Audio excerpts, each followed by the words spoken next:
नमस्कार विद्यार्थी मित्रांनो, द ग्रो अकॅडमीच्या ऑनलाईन प्लॅटफॉर्मवर तुमचं सर्वांचं स्वागत आहे. बरीच मोठी भरती सध्या एम-पी-एस-सी गट क पूर्व परीक्षा 25 ऑक्टोबर 2026ला नियोजित आहे.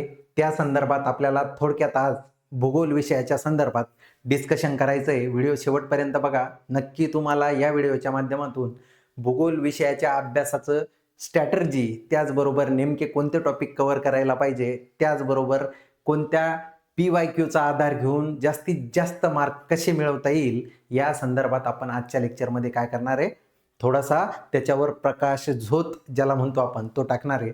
चला तर लेक्चरला सुरुवात करूया. त्या अगोदर ज्या विद्यार्थ्यांनी आपल्या चॅनलला सबस्क्राईब केलं नसेल त्यांनी चॅनलला सबस्क्राईब करून द्या. व्हिडिओ आवडला तर नक्की शेअर करा. बघा, भूगोल विषयाची मास्टर स्ट्रॅटर्जी गट क पूर्व परीक्षा यामध्ये सगळ्यात महत्त्वाचं म्हणजे तलाठी पदासंदर्भात जाहिरात आलेली आहे.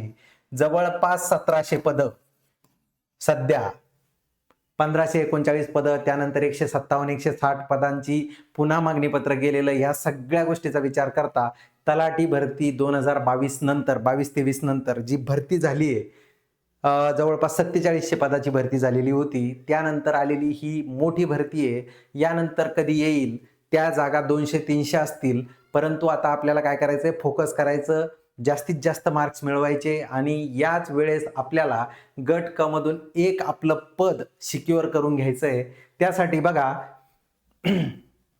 आपण या ठिकाणी तलाठी, आरटीओ, एएमव्हीआय 60 दिवसाचं नियोजन म्हणून आरंभ बॅच लॉन्च केलेली आहे. द ग्रो अकॅडमीनी कोणती बॅच लॉन्च केलेली आहे? आरंभ. आजचा हा व्हिडिओ घेण्याचा मूळ उद्देश भूगोल विषयाची स्ट्रॅटर्जी, त्याचबरोबर आपली आरंभ बॅच जी आहे त्यावर आपण मेंटॉरशिप जी बॅच आहे 30% ऑफ ठेवलेला आहे. कुपन कोड फ्रीडम वापरायचा आहे.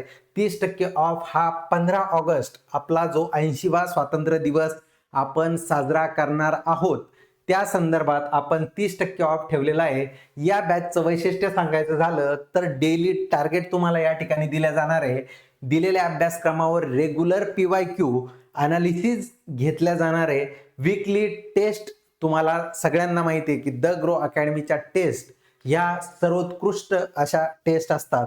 अनुभवी व तज्ञ मार्गदर्शक या ठिकाणी तुम्हाला दिसत आहे, ज्यांनी स्वतः सिद्ध केलेलं असे मार्गदर्शक, ज्यांनी स्वतः एमपीएससीतून त्याचबरोबर पोस्ट काढलेल्या तर आहेच, पण खूप साऱ्या प्रिलिम्स, मेन्स आणि इंटरव्ह्यूचा अनुभव त्यांना आहे. गणेश पाटील सर स्वतः एक्स एएसओ आहेत. अमोल पालकर सर, मी स्वतः. जे.एन. मुसळे सर, जे इन्स्पेक्टर LNGD, ज्याला आपण लॉ अँड ज्युडिशियरी म्हणतो. Ashwini Patil madam, MSc chemistry B.एड आणि नेट सेट झालेले असे आपले अनुभवी आणि तज्ञ मार्गदर्शक तुम्हाला या बॅचच्या माध्यमातून लाभणार आहे. बॅचची फीस आहे बघा 999 रुपये. त्यावर तुम्हाला 30% ऑफ हा आज, उद्या आणि परवा या 3 दिवसामध्ये मिळणार आहे. नक्की बॅचला जॉईन करा. या बॅचला जॉईन करण्यासाठी तुम्हाला द ग्रो अकॅडमीचं ऍप्लिकेशन डाउनलोड करायचं आहे आणि त्या ठिकाणी जाऊन एनरोल करायचं आहे. नक्की या बॅचचा तुम्हाला फायदा होणार आहे. बॅचचा फायदा नक्की तुम्हाला ग्राम महसूल अधिकारी म्हणजेच तलाठी केल्याशिवाय राहणार नाही, हा मी तुम्हाला शब्द देतो. बघा, नेक्स्ट आपला जो मूळ मुद्दा आहे तो म्हणजे भूगोलात पैकीच्या पैकी मार्क का गरजेचे आहे. या अगोदर मी बऱ्याच वेळा आपल्या व्हिडिओमधून सांगितलंय की जिओग्राफी हा असा सब्जेक्ट आहे, यामध्ये जरी पृथ्वी, विश्व, जग, भारताचा भूगोल, विशेष संदर्भासहित महाराष्ट्राचा भूगोल, या सगळ्या गोष्टी जरी असल्या तरी आपली जी रेकॉर्डेड बॅच असणार आहे त्या बॅचमध्ये तुम्हाला सिलेक्टिव्ह टॉपिक प्लस आलेले रेग्युलर पी-वाय-क्यू या आधारावर तुम्हाला जास्तीत जास्त रिव्हिजन करून घेतली जाणार आहेत. लक्षात घ्या, मेरिट ठरवणारा घटक, हमखास गुण देणारा विषय आणि अचूक रणनीती जर केली तर 100% क्वेश्चन जे तुम्हाला विचारल्या जाणारे प्रश्न आहे ते 100% बरोबर येणार. त्यासाठी तुम्हाला टॉपिक ओळखायचा आहे, नेमका कोणता करायचा, त्यावर असलेले पी-वाय-क्यू सोडवायचे आणि जास्तीत जास्त रिव्हिजन करायची. हा विषय असा आहे, हा मेरिटवर फरक पाडतो. ज्या विद्यार्थ्याला 100 पैकी 100% मार्क मिळतात, जेवढे प्रश्न आहेत, जर त्याला एखाद 2 क्वेश्चन सिली मिस्टेकने चुकला तर तेवढाच तो कट ऑफच्या मागे राहतो. पुढे जाऊन सांगायचं झालं तर लक्षात घ्या, PYQ जे आहेत त्याचे एकूण 8 टप्पे आपल्याला या ठिकाणी दिसून येतात. महत्वाचे टॉपिक व सूक्ष्म विश्लेषण. नेमके कोणते टॉपिक करायचे? जिओग्राफीचा विचार केला तर वर्ल्ड जिओग्राफी, इंडियन जिओग्राफी, महाराष्ट्राचा भूगोल, यामध्ये सुद्धा सोशल असेल, ह्युमन जिओग्राफी असेल, फंडामेंटल जिओग्राफी असेल, प्राकृतिक भूगोल, त्यामध्ये वेगवेगळ्या टाईपचे लोकसंख्याशास्त्र असेल, वसाहती, तांडे, विविध प्रजाती, ह्या सगळ्या गोष्टीचा जर विचार केला, सागर विज्ञानशास्त्र आहे, सागरशास्त्र, क्लायमॅटॉलॉजी, हवामानशास्त्र, तर या सगळ्यांचा विचार करता आपल्याला कोणत्या गोष्टीवर फोकस करायचं ते अगोदर निवडायचं, टॉपिक निवडायचा, त्याचं अनालिसिस करायचं. PYQ डिकोडिंग आणि ट्रेंड आपल्या बॅचमध्ये तुम्हाला PYQ डिकोडिंग, नेमकं अनालिसिस कसं करायचं, ऑप्शन इलिमिनेट कसे करायचे, ह्या सगळ्या गोष्टीची माहिती तुम्हाला या ठिकाणी मिळणार आहे. संकल्पना आणि मेमरी इंजिनिअरिंग ही नवीन जी गोष्ट आहे, संकल्पना आणि मेमरी इंजिनिअरिंग. कोणतीही गोष्ट लक्षात ठेवायची असली तर तिची संकल्पना आपली क्लिअर झालेली पाहिजे. आणि मेमरी इंजिनिअरिंग, कोणत्या गोष्टी लक्षात ठेवायच्या. विस्मरण हा माणसाचा गुणधर्म असतो, पण कोणत्या गोष्टी विसरायच्या, कोणत्या गोष्टी लक्षात ठेवायच्या हे आपल्यावर डिपेंड असतं. 10 वर्षापूर्वी बघितलेला मूवी आपल्याला जसा तसा आठवतो, परंतु 2 दिवसापूर्वी वाचलेलं पुस्तक आपल्याला बिलकुल आठवत नाही. ती मेमरी इंजिनिअरिंग वर आपल्याला काम करायचं आहे, तरच तुम्हाला पैकीच्या पैकी मार्क या ठिकाणी मिळणार आहे. अचूक संदर्भ आणि साहित्याचा वापर. सगळ्यात महत्वाची गोष्ट असते की फापट पसारा 100 पुस्तकं वाचल्यापेक्षा महत्वाचं पुस्तक कोणतं. टॉपर काय करतात माहितीये का, जे लोक यशस्वी होतात ते काय करतात माहितीये, ते ओळखतात की नेमकं आपण काय करायला पाहिजे आणि बरोबर त्या ठिकाणी घाव घालतात. 100% यश त्यांनाच मिळतं जे अचूक नियोजन करून अचूक गोष्टी ओळखतात, अचूक संदर्भ निवडतात आणि एकच संदर्भ 3-3 वेळेस वाचतात. तुम्हाला 100 पैकी 100 मार्क घेण्याची गरज नाही. तुम्हाला फक्त काय करायचंय, तुम्हाला मेरिटमध्ये यायचंय, तुम्हाला रिकमेंड व्हायचंय. त्यामुळं माझी सगळ्यांना विनंती राहील की फापट पसारा करण्यासाठी आपल्याकडं आता वेळ राहिलेला नाही. आपल्याकडं जास्तीत जास्त 70 ते 75 दिवस आजपासून उरले. आपल्याला प्रिलिम क्लिअर करायची आहे.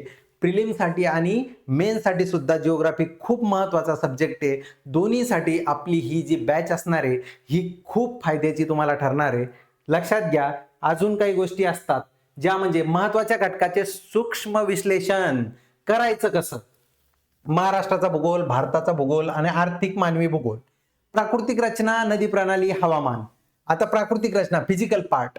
भारताचे 5 फिजिकल पार्ट पडतात. उत्तरेकडच्या पर्वतीय रांगा, त्यानंतर उत्तर भारतीय मैदानी प्रदेश, त्यानंतर आपलं पठारी प्रदेश ज्याला द्वीपकल्प म्हणतो आपण, कोस्टल ज्या रेंजेस आहे आणि कोस्टल ज्या लाईन आहे ज्याला आपण किनारी मैदानी प्रदेश म्हणतो, आणि भारतीय बेट. त्याचप्रमाणे महाराष्ट्राचा विचार करता आपले कोकण, घाटमाथा आणि पठार आपल्याला ओळखायचंय. त्यावर असलेले भूरूप, त्यावर असलेल्या वेगवेगळ्या पद्धतीचे ज्या काही संकल्पना जिओग्राफीच्या दृष्टिकोनातून असतील त्या आपल्याला क्लिअर करायच्या आहे. नदी प्रणाली, जर महाराष्ट्राचा विचार केला तर गोदावरी, कृष्णा, भीमा, तापी, नर्मदा, वर्धा, वैनगंगा आणि पैनगंगा यासारख्या महत्वाच्या नद्या, कोकणातल्या काही नद्या ज्याला समांतर नदी प्रणाली म्हणतो आपण, त्या दृष्टिकोनातून तयारी करायची. त्यावर जास्तीत जास्त प्रश्न विचारलेले. हवामान, मान्सून, प्रतिरोध प्रकारचा पाऊस पडतो, परंतु कधी आरोह प्रकारचा पाऊस पडतो, वळवाचा पाऊस म्हणजे काय, ह्या सगळ्या गोष्टी, पावसाचे दिवस, त्याची संकल्पना,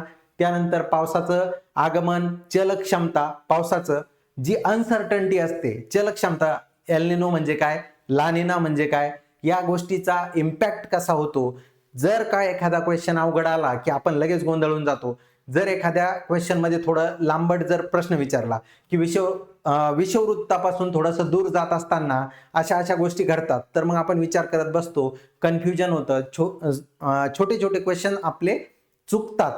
त्यामुळे लक्षात घ्या, हवामानाच्या संकल्पना आपल्याला क्लिअर करायच्या आहे. त्यामध्ये वारे असतील, वारे, त्यानंतर आपले जे निरपेक्ष, सापेक्ष, आर्द्रता असेल त्यावर प्रश्न आलेले. PYQ बघा, छोट्या छोट्या गोष्टी, सापेक्ष आर्द्रता म्हणजे काय, निरपेक्ष आर्द्रता म्हणजे काय, ह्युमिडिटी, ह्या संदर्भात ज्या संकल्पना आहे त्या आपल्या बॅचमधून क्लिअर होणार आहे. भारताचा प्राकृतिक भूगोल, तुम्हाला आत्ताच बोललो, भारताच्या प्राकृतिक भूगोलवर 100% प्रश्न विचारले जातात. त्यामध्ये भारताचा स्थानविस्तार, सीमा, प्राकृतिक भूगोल. प्राकृतिक भूगोलामध्ये उत्तरेकडच्या पर्वतीय रांगा, पर्वत रांगामध्ये काय काय दिलेलं आहे, तर शिखर आहे, त्यानंतर वेगवेगळ्या रांगा आहे, त्यानंतर काही खिंडी आहे, त्याला माउंटन पासेस म्हणतो आपण. त्यानंतर त्या ठिकाणी असलेले वेगवेगळे छोटे छोटे दऱ्या असतील, त्यांना दिलेले नावं असतील, दोन ठिकाणी कनेक्टिंग असलेल्या ज्या माउंटन पासेस आहे, थंड हवेचे ठिकाण आहे त्यानंतर उत्तर भारतीय मैदानी प्रदेश, त्यामध्ये राजस्थानचं मैदान आलं, पंजाब हरियाणाचं मैदान आलं, त्याचबरोबर गंगेचं मैदान, उत्तर गंगेचं मैदान, मध्य गंगेचं मैदान, लोअर गंगेटिक प्लेन ज्याला दक्षिणेकडचं गंगेचं मैदान, आसाम ब्रह्मपुत्राचं मैदान, ज्या उत्तरेकडच्या 3 महत्वाच्या नद्या आहे ज्या हिमालयीन नद्या म्हणून ओळखल्या जातात, सिंधू, गंगा, ब्रह्मपुत्रा, यांच्याविषयी महत्वाची त्यांच्या कुशीत वसलेलं उत्तर भारतीय मैदान हे आपल्याला शिकायचं आहे. त्यानंतर द्वीपकल्पीय भारत, यावर असलेला उंचवट्याचा भाग, असलेले पठार, त्या ठिकाणी असलेल्या वेगवेगळ्या पर्वतरांगा, विंध्य असेल, सातपुडा असेल, पश्चिम घाट, पूर्व घाट, त्यांनाच लागून असलेल्या किनारी मैदानी प्रदेश, वेगवेगळ्या किनाऱ्याला वेगवेगळे नावं दिलेले, जसं की गुजरातमध्ये काठियावाड किनारा असेल, महाराष्ट्रात कोकण किनारा, खाली कर्नाटकमध्ये गेल्याच्या नंतर जे काही कारवार किनारा असेल, मलबार असेल, इकडून कोरोमंडल असेल, त्याच्यावरती गेलं तर उत्तरी सरकार ज्याला उत्कल किनारा म्हणतो आपण, अशा 9 राज्याला मिळालेले किनारे, यावर वरचे प्रश्न विचारले जातात. थोडी संकल्पना वापरली की आपला प्रश्न बरोबर येतो. नंतर चौथा पार्ट, 5वा पार्ट जो असतो फिजिकल पार्ट इंडियाचा, तो म्हणजे भारतीय बेट. त्यामध्ये 2 बेट महत्वाचे, जे की अंदमान निकोबार आणि लक्षद्वीप. यावर सुद्धा आपल्याला मॅप अनालिसिस करून डिटेल आपले लेक्चर त्या बॅच मध्ये तुम्हाला मिळणार आहेत. आर्थिक आणि मानवी भूगोल, आर्थिक मानवी भूगोल मध्ये आपल्याला खूप कमी प्रश्न विचारले जातात, परंतु टॉपिक ओळखून आपल्याला खनिज आणि ऊर्जा साधनं, आर्थिक मानवी दोन्ही संबंध आहे, लोकसंख्या, जेव्हा डेमोग्राफिक डिव्हिडंड ज्याला म्हणतो आपण, आपली लोकसंख्या जवळपास 142 कोटीच्या आसपास गेलेली आहे, तर या लोकसंख्येचा कोणत्या भागावर, प्रदेशावर कसा इम्पॅक्ट झालेला आहे, तिथलचं लिंग गुणोत्तर असेल, तिथलची घनता असेल, तिथलचं ज्याला आपण साक्षरता म्हणतो, ह्या सगळ्या गोष्टी ज्या आहे त्या लोकसंख्येमध्ये आपल्याला बघायच्या आहे. 2011 ची लोकसंख्या गृहीत धरून आपल्याला तो अभ्यास करायचा आहे, कारण आपली परीक्षा फेब्रुवारी 2027च्या अगोदर होणार आहे. फेब्रुवारी 2027ला आपली नेक्स्ट जी जनगणना होणार आहे, स्वातंत्र्यानंतर कदाचित माझ्या माहितीस तो 100% समजा 16वी जी गणना असणार आहे ती 27 फेब्रुवारी 2027ला होणार आहे. परंतु आता आपल्या परीक्षेच्या दृष्टिकोनातून आपल्याला लोकसंख्या ही 2011 नुसार करायची आहे. 80% प्रश्न याच टॉपिकवर तुम्हाला विचारला जाणार आहे, लक्षात घ्या. त्यामुळं आपल्याला यावर विशिष्ट फोकस करून, PYQ अनालिसिस करून, PYQ व्यवस्थित सॉल्व्ह करून या प्रश्नाचे उत्तर द्यायचे. परीक्षेला अपेक्षित सर्व घटक कसे कव्हर करायचे, तुम्हाला परत ते सांगून काही फायदा आहे का? परीक्षेला अपेक्षित काय आहे, तुम्ही परीक्षार्थी होणं. परीक्षेला अपेक्षित काय असतं, ज्ञानार्थी माणूस त्या ठिकाणी जास्त वेळ टिकत नाही. आपल्याला सायंटिस्ट व्हायचं नाही, आपल्याला तिथं काय करायचंय, आपल्याला फक्त परीक्षार्थी व्हायचंय. परीक्षा देण्यापुरतं आणि जास्तीत जास्त मार्क घेण्यापुरतं आपल्याला अभ्यास करायचा आहे. आपलं टार्गेट फिक्स पाहिजे, आपल्याला क्लर्क व्हायचंय, टॅक्स असिस्टंट व्हायचंय, तलाठी व्हायचंय. सगळ्यांना मॅक्झिमम जे आतापर्यंत 3 किंवा 4 लाख फॉर्म यायचे ते 12,70,000 फॉर्म या ठिकाणी काय झालेले, आलेले. कशासाठी आले एवढे फॉर्म, हे फक्त तलाठी होण्यासाठी फॉर्म आलेले. लक्षात घ्या, प्रतिष्ठेचं पद आहे, गाव पातळीवर महत्वाचा महसूलचा कणा म्हणून ओळखल्या जाणारं पद आहे. त्यामुळं यावेळेस हायगय होता कामा नये. मी स्वतः काम करतो आणि जनतेची सेवा करून मिळणारा जो आनंद आणि लोक जी तुम्हाला रिस्पेक्ट देतात ती रिस्पेक्ट बघता सगळ्यांनी ज्यांनी फॉर्म भरला त्यामध्ये कोणतंही कुतूहल वाटण्याचं कारण नाहीये. केवळ पुस्तकी ज्ञान नको, नकाशा वाचनाची जोड पाहिजे. आपले लेक्चर हे मॅप रिडिंगवर असणार आहेत. तुम्ही या अगोदर सुद्धा बघा, माझा जास्तीत जास्त फोकस हा भूगोल शिकवताना मॅप अनालिसिसवर असतो. मॅप जर व्हिज्युअलाइज केला, मॅप जर मेमराईज केला तर तुमचे जास्तीत जास्त प्रश्न बरोबर येतात. भूगोलाचा अभ्यास चालू घडामोडीला जोडून करा. नवीन धरणं असतील, नवीन गोष्टी झालेल्या असतील, एखाद्या ठिकाणी काही घडलं असेल, चालू घडामोडी जर एखादी झाली असेल तर त्या दृष्टिकोनातून आपल्याला, जसं की माळीन दुर्घटना झाली होती त्यावर बरेच 2-3 वर्ष कंटिन्यू प्रश्न विचारले गेले, तशा दृष्टिकोनातून आपल्याला अभ्यास करायचा आहे. पुढे जाऊन सांगायचं म्हटलं तर बघा, PYQ ट्रेंड लाईन सगळ्यात महत्वाचं. थेट प्रश्न पाठांतरावर भर. सुरुवातीला काय होतं, थेट प्रश्न येत होते, पाठांतर केलं की होऊन जात होतं. 22-23ला जे प्रश्न विचारले गेले PYQचे ते थेट होते.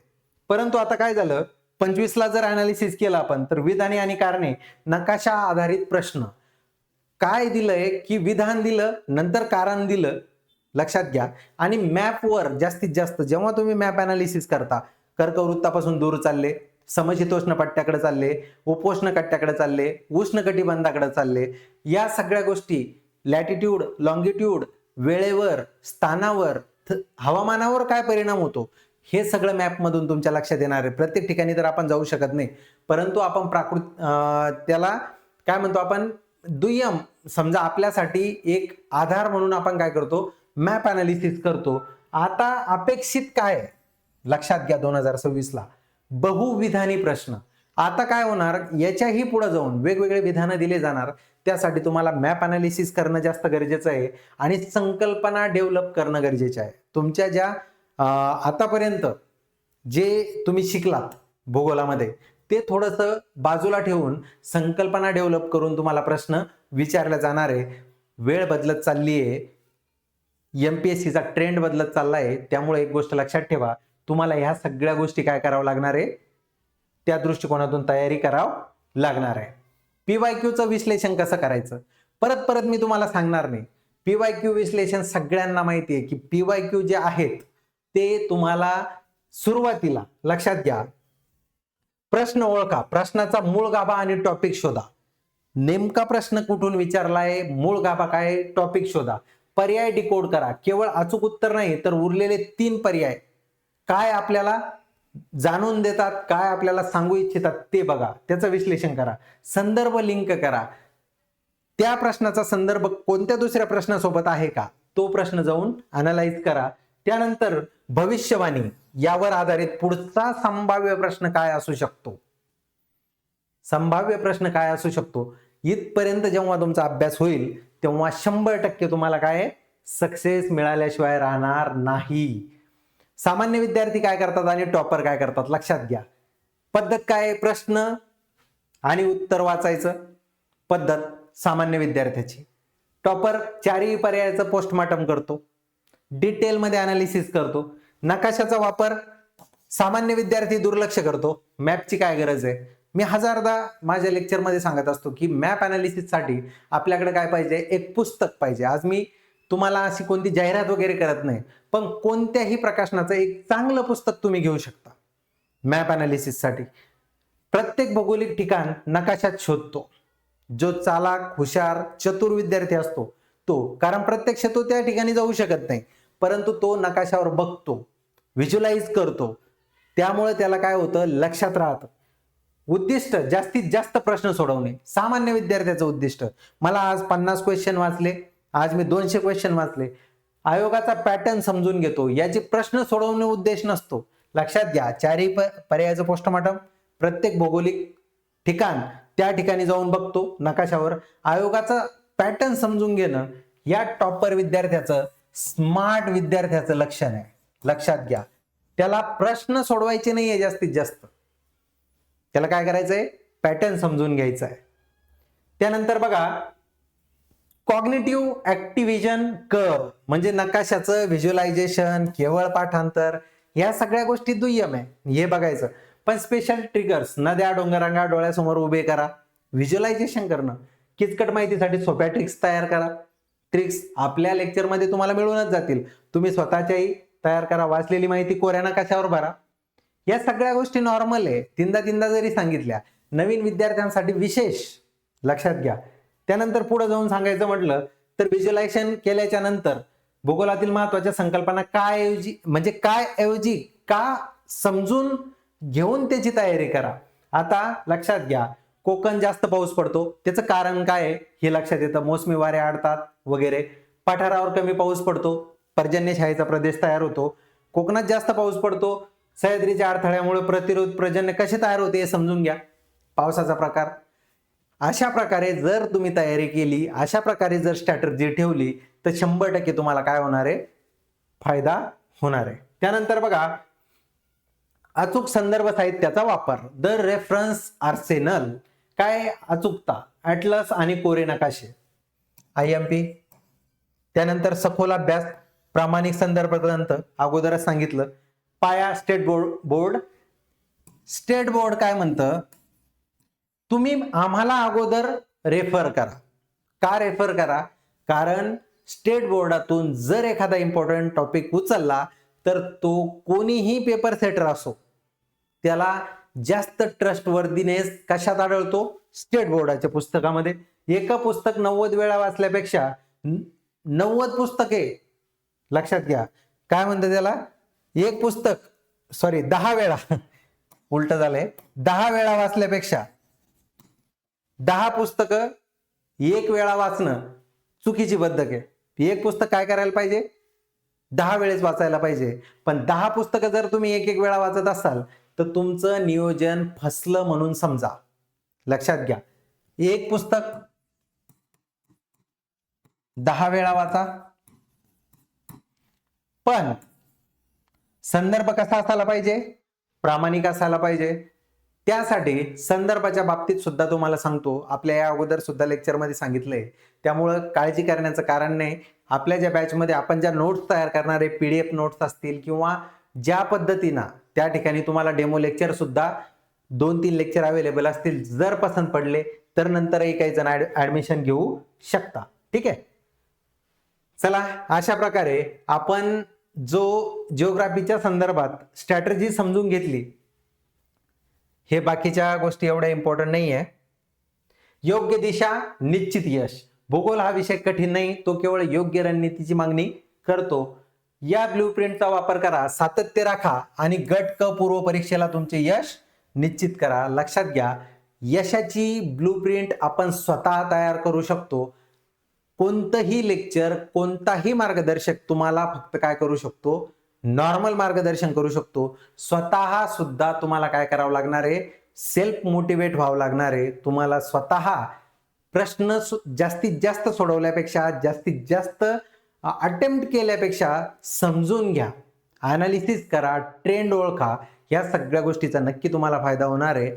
चला तर भेटू आपल्या द ग्रो अकॅडमीच्या ऍप्लिकेशनवर. सगळेजण 30% ऑफ असलेली आपली बॅच सध्या 999 ची बॅच, त्यावर फ्रीडम हा कुपन कोड वापरा. 30% ऑफ 15 ऑगस्ट पर्यंत आहे. आज, उद्या आणि परवा 3 दिवस तुमच्याकडे आहे. तोपर्यंत सर्वांनी बॅचला जॉईन करा. मेंटरशिपची बॅच तुमच्यासाठी फायद्याची संजीवनी ठरणार आहे. तोपर्यंत रजा घेतो, भेटू नेक्स्ट लेक्चरमध्ये. तोपर्यंत धन्यवाद, थँक्यू.